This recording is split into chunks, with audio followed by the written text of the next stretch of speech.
आज हम लोग कक्षा 11वीं की भूगोल की पाठ्यपुस्तक भौतिक भूगोल के मूल सिद्धांत के तीसरे पाठ पृथ्वी की आंतरिक संरचना का अध्ययन करेंगे।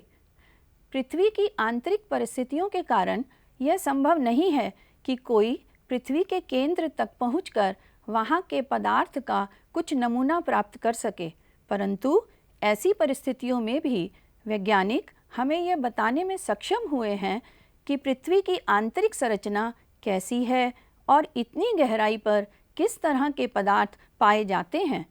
पृथ्वी की आंतरिक संरचना का ज्ञान हमें प्रत्यक्ष और अप्रत्यक्ष स्रोतों द्वारा प्राप्त होता है। प्रत्यक्ष स्रोत: भूगर्भ का प्रत्यक्ष ज्ञान भूपृष्ठ पर खनन एवं वेधन क्रियाओं द्वारा प्राप्त होता है। संसार की सबसे गहरी सोने की खान दक्षिण अफ्रीका में है, जिसकी गहराई 4 किलोमीटर से भी कम है।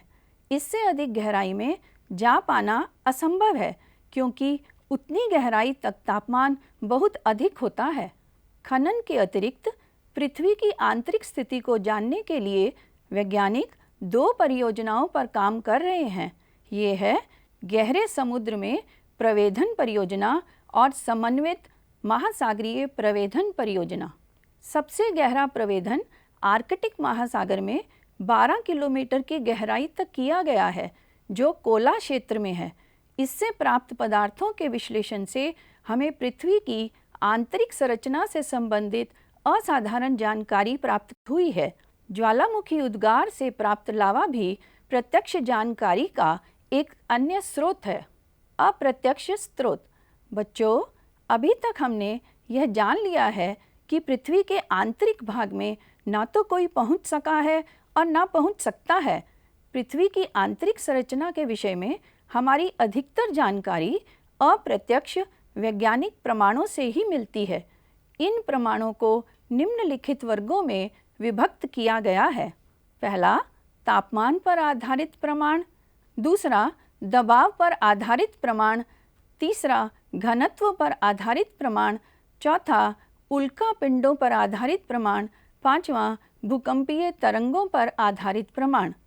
आइए अब हम इन अप्रत्यक्ष प्रमाणों की चर्चा विस्तार से करते हैं। पहला, तापमान पर आधारित प्रमाण। हमें गहरे कूपों और खानों से जानकारी मिलती है कि पृथ्वी के भीतर गहराई बढ़ने के साथ साथ तापमान में वृद्धि होती है। पृथ्वी के आंतरिक भाग में तापमान में वृद्धि के कई प्रमुख कारण हैं, जैसे आंतरिक शक्तियाँ, रासायनिक प्रक्रियाएं और रेडियोधर्मी पदार्थों का विखंडन। दूसरा, दबाव पर आधारित प्रमाण।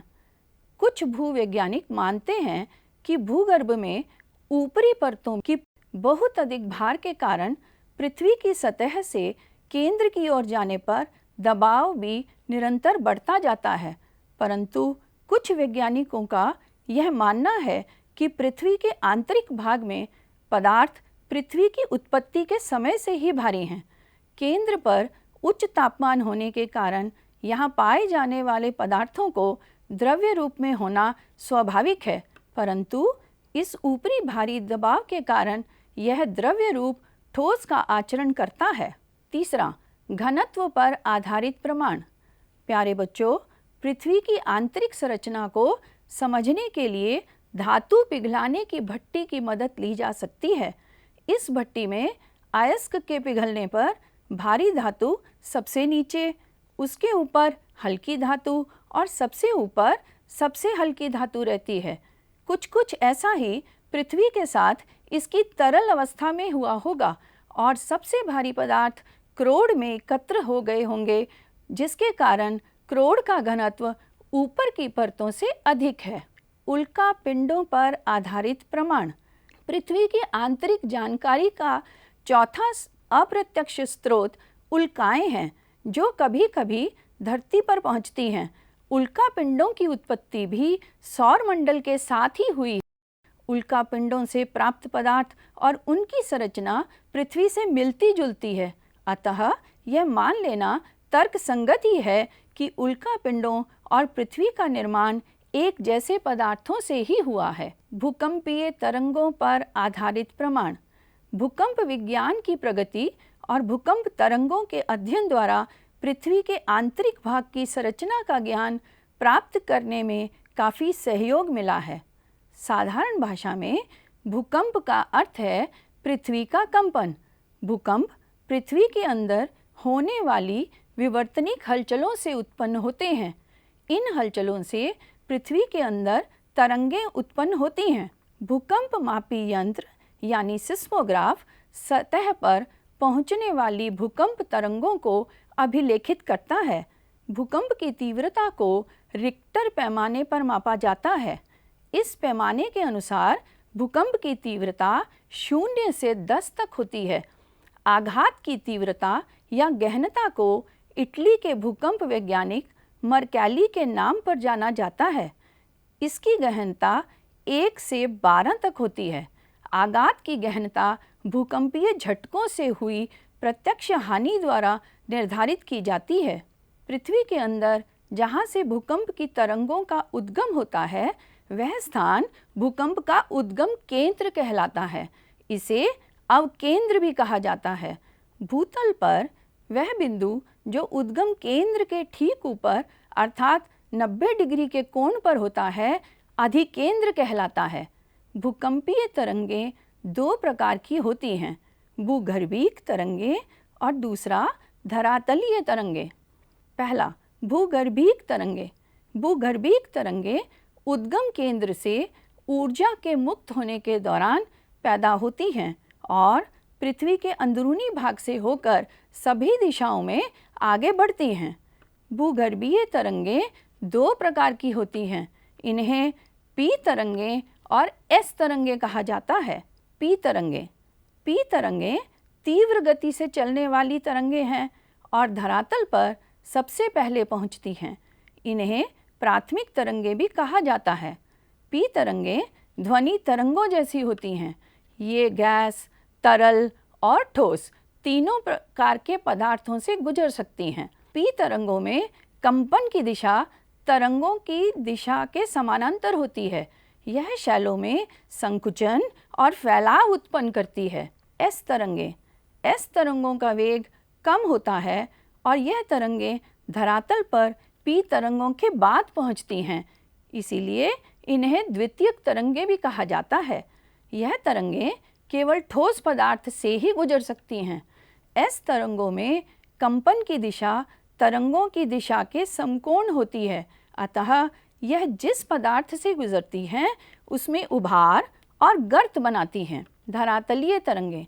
भूगर्भीय तरंगें एवं धरातलीय शैलों के मध्य क्रिया के कारण नई तरंगें उत्पन्न होती हैं, जिन्हें धरातलीय तरंग कहा जाता है। ये तरंगें धरातल के साथ साथ चलती हैं और भूकंप लेखी पर अंत में अभिलेखित होती हैं। यह तरंगें सर्वाधिक विनाशकारी होती हैं। इनसे शैलें विस्थापित होती हैं और इमारतें गिर जाती हैं। भूकंपीय छाया क्षेत्र।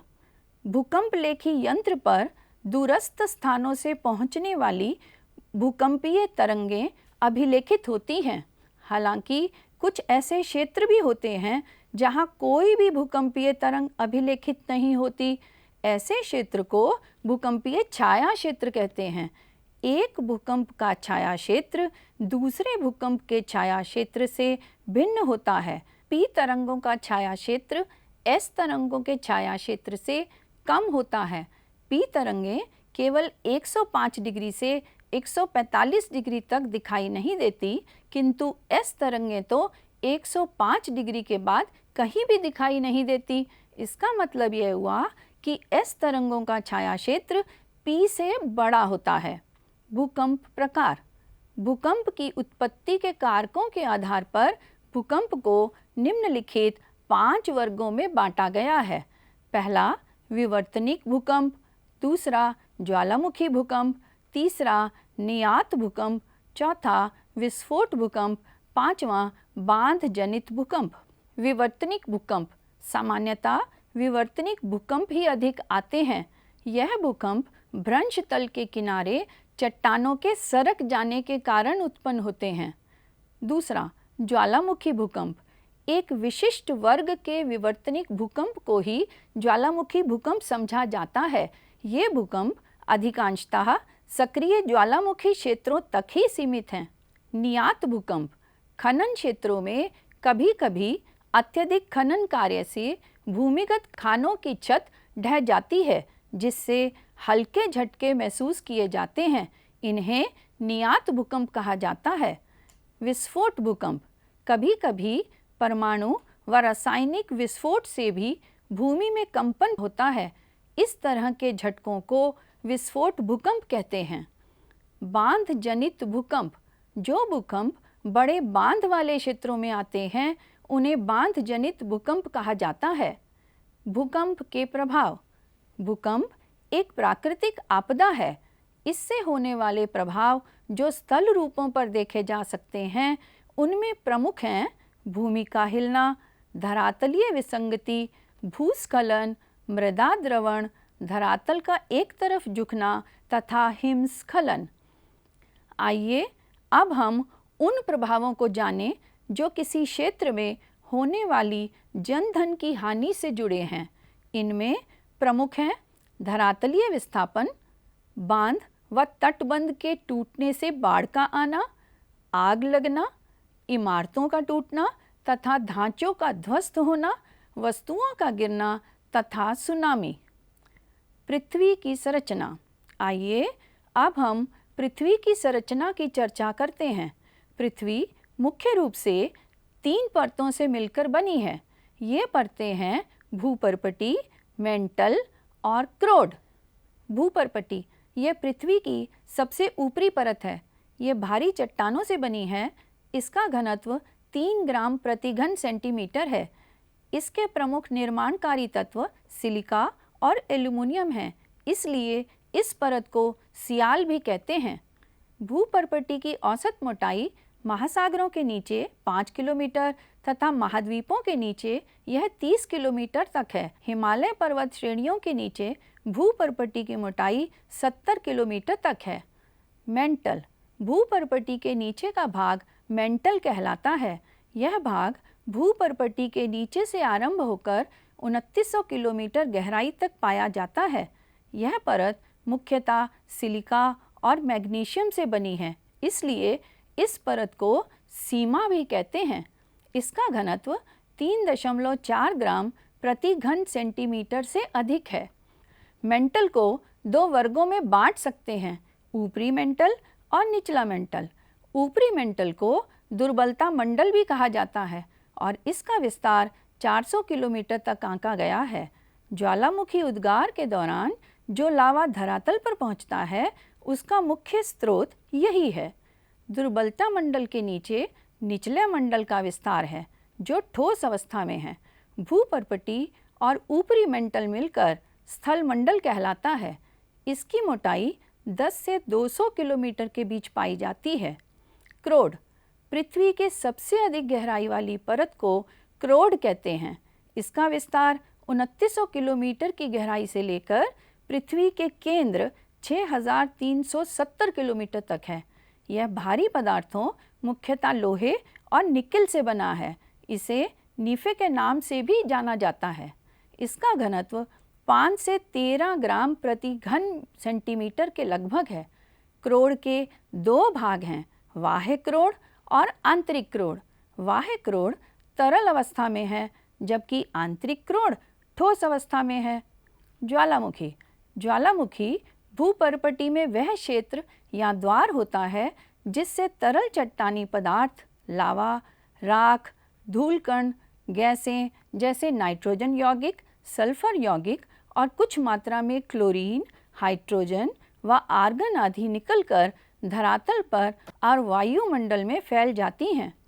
आइए अब हम ज्वालामुखी उद्गार की प्रवृत्ति और धरातल पर विकसित आकृतियों के आधार पर ज्वालामुखियों के वर्गीकरण की चर्चा करें। ज्वालामुखियों को निम्न प्रकार से वर्गीकृत किया जा सकता है: शील्ड ज्वालामुखी, मिश्रित ज्वालामुखी, ज्वालामुखी कुंड, बेसाल्ट प्रवाह क्षेत्र, मध्य महासागरीय कटक। शील्ड ज्वालामुखी बहुत तरल लावा के ठंडे होने से बनते हैं। इसी कारण इनका ढाल तीव्र नहीं होता। यह ज्वालामुखी कम विस्फोटक होते हैं। इस ज्वालामुखी से लावा फव्वारे के रूप में बाहर आता है और निकास द्वार पर एक शंकु बनाता है जिसे सिंडर शंकु कहते हैं। ऐसे शंकु हवाई द्वीप में अधिक मिलते हैं। मिश्रित ज्वालामुखी, यह ज्वालामुखी भीषण विस्फोटक होते हैं। इनका निर्माण लावा, राख और अन्य ज्वालामुखी पदार्थों के क्रमशः परतों के रूप में जमा होने से होता है। इस कारण इन्हें परतदार शंकु भी कहते हैं। जापान का फ्यूजियामा पर्वत मिश्रित शंकु का सर्वोत्तम उदाहरण है। काल्डेरा या ज्वालामुखी कुंड, यह पृथ्वी पर पाए जाने वाले सबसे अधिक विस्फोटक ज्वालामुखी हैं।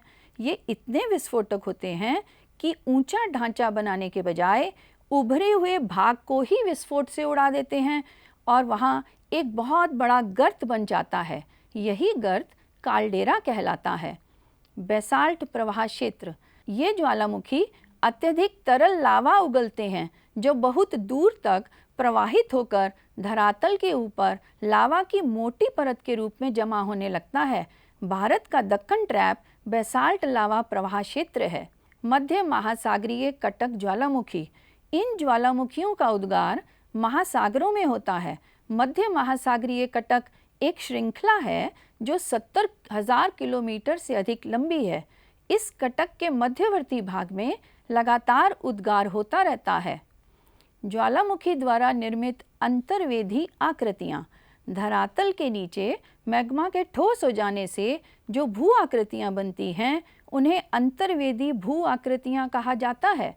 कुछ प्रमुख भू आकृतियाँ निम्नलिखित हैं: बैथोलिथ, लैकोलिथ, लैपोलिथ, फैकोलिथ, सिल व शीट। आइए अब हम एक एक करके इन सब के बारे में विस्तार से चर्चा करते हैं। बैथोलिथ, बैथोलिथ बड़े आंतरिक आग्नेय चट्टानी पिंड हैं। इनका आकार कुछ 100 किलोमीटर से हजारों किलोमीटर तक होता है। इनका ऊपरी भाग विषम और गुंबद की आकृति का होता है और ये ग्रेनाइट से बने होते हैं।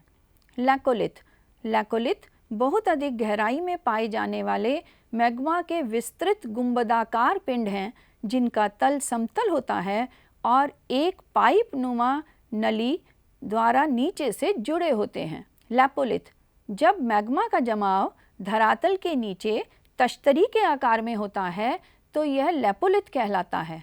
फैकोलिथ, कभी कभी अवसादी चट्टानों की अपनति के शीर्ष और अभिनति की तली में मैग्मा आकर जम जाता है और यह एक नली के द्वारा मैग्मा भंडारों से जुड़े रहते हैं। यह ही फैकोलिथ कहलाता है। सिल व शीट, भूगर्भ में लावा जब क्षैतिज तल में चादर के रूप में ठंडा होता है और यह परत काफ़ी मोटी होती है तो इसे सिल कहते हैं। यह परत जब पतली होती है तो इसे शीट कहते हैं। डाइक, बाहर निकलते समय जब लावा एक लंबवत दीवार के रूप में जम जाता है तो इसे डाइक कहते हैं। इनकी लंबाई कुछ मीटर से लेकर कई किलोमीटर तक तथा चौड़ाई कुछ सेंटीमीटर से लेकर कई मीटर तक होती है। कठोर होने के कारण डाइक पर अपर्दन के कारकों का जल्दी असर नहीं पड़ता। मैं आशा करती हूँ कि आप पृथ्वी की आंतरिक संरचना के प्रत्यक्ष और अप्रत्यक्ष स्रोतों को जान गए होंगे। आप भूगर्भ की विभिन्न परतों की तुलना उनकी मोटाई, तापमान, घनत्व और दबाव के संदर्भ में कर सकेंगे। आप अब विभिन्न प्रकार के ज्वालामुखियों का वर्णन कर सकेंगे तथा भूकंप के कारणों व प्रभाव को भी स्पष्ट कर सकेंगे। धन्यवाद।